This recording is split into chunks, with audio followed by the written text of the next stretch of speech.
Никола и близначките свърнаха в тесния проход между сградите вдясно, после пак вдясно по улица Света Хумболдия и се отправиха към предния вход на тяхната къща. Но преди да стигнат до него, свиха за трети път в същата посока и се гмурнаха в уютния полумрак на магазинчето на господин Ариокиев. За всички колекционери от града антиквариат Последния рицар беше като пещерата на Али Баба, но без 40-те разбойника.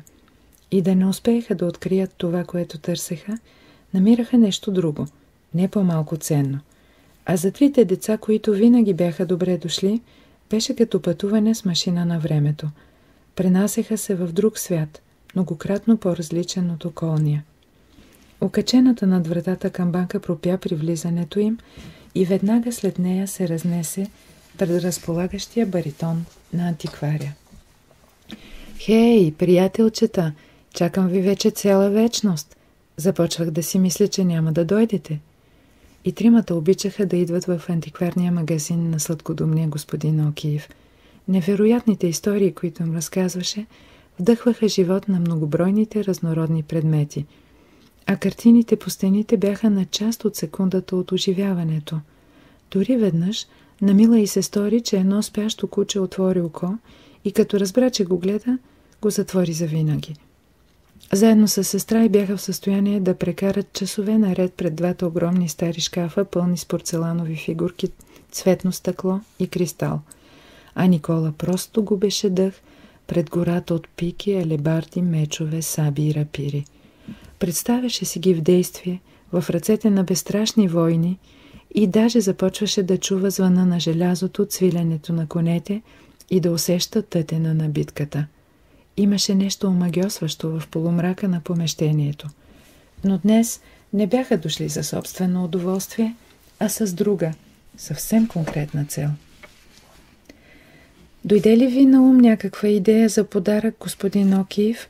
попита тревожно момчето, сякаш очакваше да получи отрицателен отговор. Верен на собствения си стил, стареца подхвана отдалече. «Дали съм имал време? Времето е всичко, което имам и което все пак не ми достига. Ето, че пак се получи гатанка. Как така хем разполагам с него, хем не ми е достатъчно?» Защото не сте си сверил часовника», обади се плахо Мила и добави още по-несигурно. «Или като мама и татко се опитвате да свършите прекалено много неща наведнъж?» «Има нещо вярно в това, което казваш, скъпо мое момиче. Винаги се опитваме да свършим повече работа, отколкото ни е възможно, и пропускаме да се порадваме на всички прекрасни неща около нас. Все се питаме дали не закъсняваме или не сме подранили, а всъщност не нашите тиктакащи машинки са от значение, а часовника на времето, в който песачинките се изнизват една по една и в един момент не остава нищо, абсолютно нищо, само празнота». «За този ли говорите, господин Окиев?» поинтересува се Нона и посочи пясъчния часовник на старото масивно бюро в ъгъла до вратата. «Не съвсем. Онзи другия е подобен, но много по-красив и по-голям. Цели от въздух и светлина». Тримата се спогледаха озадачено и като си дадоха сметка, че никой от останалите двама не схващаше нищо, с облегчение съсредоточиха поглед над лутащия се насам натам старец. Господин Окиев отваряше то едно, то друго чекмедже, говореше си нещо и проверяваше във всеки един от шкафовете. Накрая се спря рязко и се върна назад към бюрото си, разположено до прозореца на витрината. В светлото петно, очертано от настолната лампа, проблясваха контурите на богато орнаментирана метална кутийка с леко помътнели от времето цветове. Да, как да помирим и двете? Безпокойството от изтичащото време и радостта от настоящия момент. Мисля, че имам една доста добра идея. Дори бих добавил една невероятно добра идея за подарък, изрече бавно стареца и посегна към бюрото. Ръката му обаче замръзна в неподвижен жест, защото вратата внезапно се отвори, камбанката прозвъня тревожно и студения въздух нахлу в помещението. Насред облак снежинки, които се приземиха леко на пода, се появи в цялата си липса на блясък рахитичната фигурка на госпожа Сон Пьон.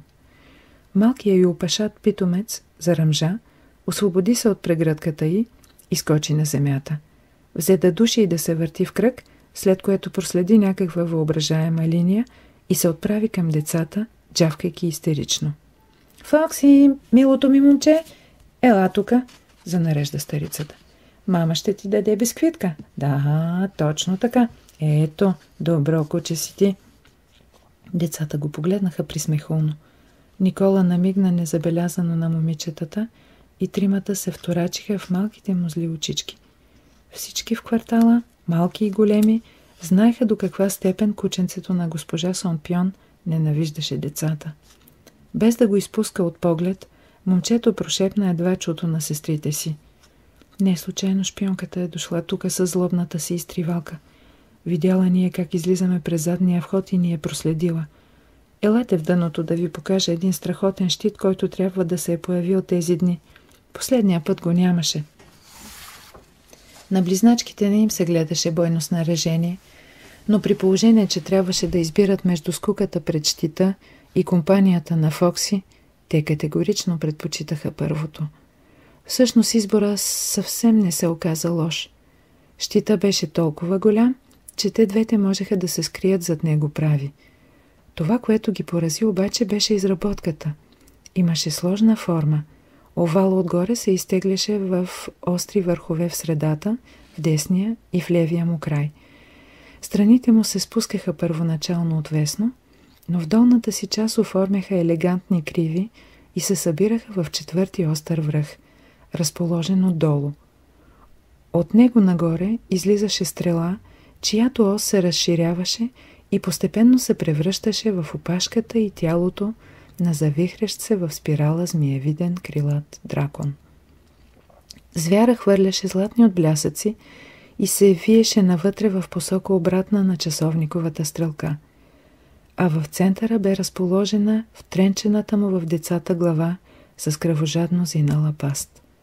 Острите зъби стискаха здраво друг подобен щит със същата форма и втори по-малък змей, който на свой ред бе приклещил в челюстите си трети, още по-миниатюрен. «Хей, вижте, драконите си приличат, но първия е златен на винено-червен фон, обсипан с нещо като пеперуди. Втория е сребрист на тъмно-синя основа, а третия... и той е златен», зашепна възбудено Нона. «Не, бронзов е, а щита около него е маслено-зелен». «Да, прав си, Нико. И са все по-малки и по-малко. Малки. Елате да видите отблизо. Има и един четвърти, едва забележим, с цвят на стомана. Струва ми се на тъмно-жълт фон. Дали има и други?» запита се Мила, допълвайки наблюдението на сестра си и брат си.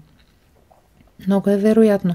Може би просто не можем да ги видим, защото са прекалено дребни. А и господин Окиев е окачил щита високо», отговори и Никола, видимо несигурен. «Това обаче не са пеперуди, а хоризонтално разположени пясъчни часовници и пясъкът им е разпределен поравно в долната част на всяка от двете стъклени половини. Като скачени съдове са». «Какво означава скачени съдове?» «Ще ти обясня, Мила, но по-късно вкъщи. Елате сега да поразпитаме господин Окиев». «Гледайте каква дървена кутия има тука. Елате да я видите отблизо. Струва си», прошепна почти настоятелно Мила и прокара пръст по прашния капак, защото и се стори, че в средата имаше някаква картинка. Но брати и сестра й вече се бяха отдалечили и не бяха успели да я чуят. Тя се поколеба за миг, обърна се, върна я сред изобилието от предмети на масичката под щита, но секунда по-късно размисли, взе отново в ръце и ги догони.